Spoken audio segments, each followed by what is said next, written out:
اهلا بيكم في فيديو جديد من قناتي اكلة هنية مع وصفات نانا. النهاردة هنتكلم عن موضوع مهم يهم كل ست وكل بيت. طبعا اسعار الخضار ايه النهاردة في السوق. هنعمل كده جولة سريعة مع بعض في السوق وهنتعرف على الاسعار واحسن الحاجات اللي ممكن نشتريها بافضل جودة واقل سعر. تابعوني للآخر عشان نعرف كمان ايه اللي ممكن نخزنه ونفرزه ونشيله لرمضان. تابعوني عشان نعرف كل التفاصيل والنصايح المهمة. ويلا مع بعض نبدأ الفيديو. السلام عليكم ورحمة الله وبركاته. ازيكم يا حبايبي؟ عاملين ايه؟ يا رب تكونوا بخير وبسعادة وفي احسن حال. كل سنة وانتم طيبين. مع بعض النهاردة وهنقول اسعار الخضار ايه في السوق النهاردة. طبعا من الحاجات الجميلة جدا جدا ان الطماطم معانا رخيصة قوي قوي الايام ديت الحمد لله. هي والبطاطس والجزر والخيار. فمن الحاجات الجميلة قوي قوي ان الطماطم ممكن نفرزها هي والبطاطس يتفرزوا عشان شهر رمضان. ان احنا ننتهز الفرصة ديت انه الحاجات رخيصة ونجيبها ونفرزها. طبعا عشان تنفعنا في رمضان. ممكن تغلى يعني الطماطم ممكن تغلى في رمضان البطاطس، وطبعا احنا بنحتاج الطماطم والبطاطس في رمضان. بنحتاجهم كتير جدا. ف هقول لكم الاسعار. الطماطم عندي ب8 جنيه، من 8 جنيه ل6 ونص. دي بالنسبة للقوطة الحمراء الجامدة. المستوية أسعارها يعني 5 4 جنيه. تعتبر أسعارها حلوة جدا جدا. بالنسبة للبطاطس. البطاطس برضو سعرها جميل قوي، هتلاقوا سعرها بيتراوح من 15 ل10 جنيه. يعني هنلاقيها ب15، هنلاقيها ب12، هنلاقيها ب10. فيعتبر سعرها حلو قوي قوي. طبعا وزي ما قلت لكم تتفرز لشهر رمضان وتتشال، هتنفعنا طبعا في السحور وهتنفعنا في طول شهر رمضان. كمان بالنسبة للجزر طبعا سعره جميل جدا جدا الجزر. طبعا بينفعنا الجزر في المخللات وممكن نعمل منه مربى. وكمان بينفعنا في الأكل، بيخش معانا في أكلات كتير. سعره حلو قوي، من 10 ل6 ونص. هنلاقيه 10 8 6 ونص. فسعره حلو جدا جدا.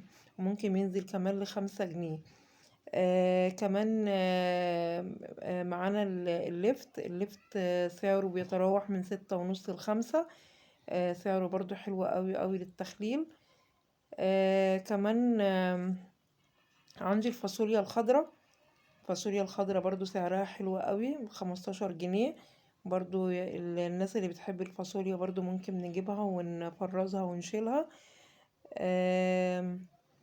عندي البصل. طبعا البصل الابيض والاحمر.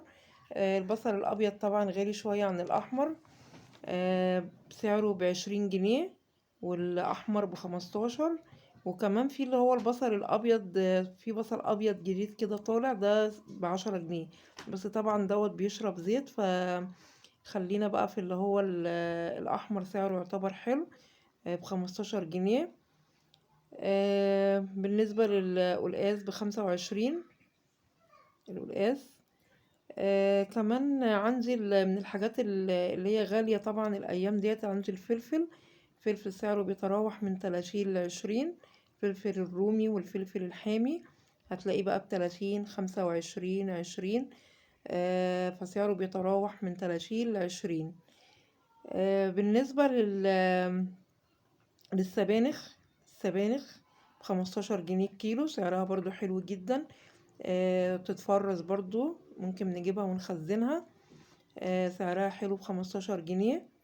الملوخية ب15 جنيه، برضو سعرها كويس يعني إلى حد ما. بالنسبة بقى الليمون طبعا سعره غالي جدا الأيام ديت طبعا. عندي ب50 وب60. فسعره غالي جدا. بس يعني في بقى اللي هو الحمد لله اللي هو الليمون القضاليا اللي هو الكبير، دوت نفس يعني هو مش هيفرق حاجة عن الليمون البلدي بتاعنا. آم، فسعره حلو قوي الايام دي، هنلاقيه ب10 وب8 واحيانا كمان ممكن يكون ب5 جنيه. فسعره هتلاقيه من 10 ل5 جنيه. حلو جدا. ممكن برضو تجيبيه للمخللات، تجيبيه عصير الليمون، وممكن برضو نفرزه ونشيله في الفريزر يشال برضو عشان رمضان. لان الفلفل الليمون البلدي غالي جدا جدا، يعني ب50 وب60. فيعني لا، طالما في بديل ليه، فانا الليمون اللي هو الكبير القضاليا دوت يعني هيقضي الغرض، وهو نفس الفيتامينات يعني ممكن يكون الليمون اللي هو البلدي يعني فيه فيتامينات يعني اكتر شوية، لكن يعني مش بكتير. يعني هو نفس الفيتامينات اللي موجودة في الليمون البلدي هو اللي موجودة في الليمون الكبير. فنجيب الليمون اللي هو الكبير، سعره حلو قوي زي ما قلنا، يتخزن ويتفرز لشهر رمضان. كمان عندي الخيار. الخيار برضو سعره من 15 ل10، هنلاقيه ب15 وب12 وب10. في كمان عندي البتنجان.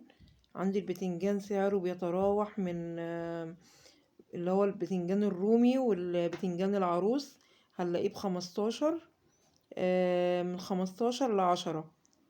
يعني هنلاقيه ب15 ب12، بيوصل برضو لغاية 10 جنيه. ف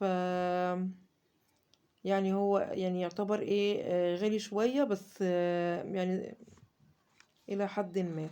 بالنسبة للأرنبيط، الأرنبيطة طبعا على حسب الحجم بتاعها، وسعرها بيتراوح من 30 ل20، والصغيرة ممكن نلاقيها ب15، يعني ممكن سعرها يوصل ل15 جنيه. فالسعر بيتراوح على حسب حجم الأرنبيط. بس هو نزل شوية الأيام دي، يعني سعره يعتبر حلو. ممكن نلاقيها برضو يعني الأرنبيطة توصل ل20 جنيه وتكون حلوة، يعني حجمها حلو. الكرنب من 30، برضو من 30 25 20، برضو على حسب حجمها.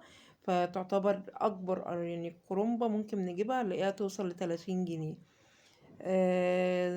ف نشوف بقى الحاجات اللي هي الرخيصة احنا ممكن نجيبها ونخزنها دلوقتي، والحاجات اللي هي غالية يعني بنجيب منها برضو بكميات صغيرة لغاية ما الكوسة.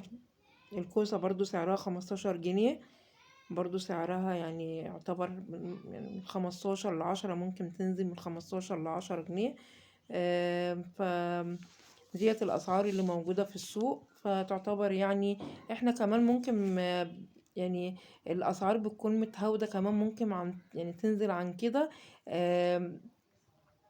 مش اول ما الخضار بينزل، اول ما الخضار بينزل بيبقى السعر غالي. ممكن نستنى، يعني ممكن نروح السوق العصر او ساعة المغرب كده، يعني بيكون بقى ايه يعني بيبتدوا ينزلوا في الاسعار كلها. عشان طبعا الخضار الجديد ينزل، فبيبتدوا ان هم يتخلصوا من الخضار اللي عندهم، فبينزلوا من السعر الايه سعر الخضار. فاللي عايزة يعني اسعار مهاودة شوية في الخضار، يعني ايه ما تروحش اول ما الخضار بينزل، بتبقى فعلا الاسعار ايه غالية شوية. نروح يعني قبل ما ينزلوا الخضار الجديد. وبكده نكون خلصنا جولتنا في السوق النهاردة. شوفنا الأسعار وشاركت معاكم كل التفاصيل اللي ممكن تساعدكم في اختيار الأفضل ليكم. لو عجبكم الفيديو ما تنسوش تعملوا لايك وتشتركوا في القناة لو لسه مشتركتوش، وفعلوا الجرس عشان يوصل لكم كل جديد. استنوني في فيديوهات جاية بمحتوى أحسن وأحسن. شكرا ليكم وأشوفكم على خير، والسلام عليكم ورحمة الله وبركاته.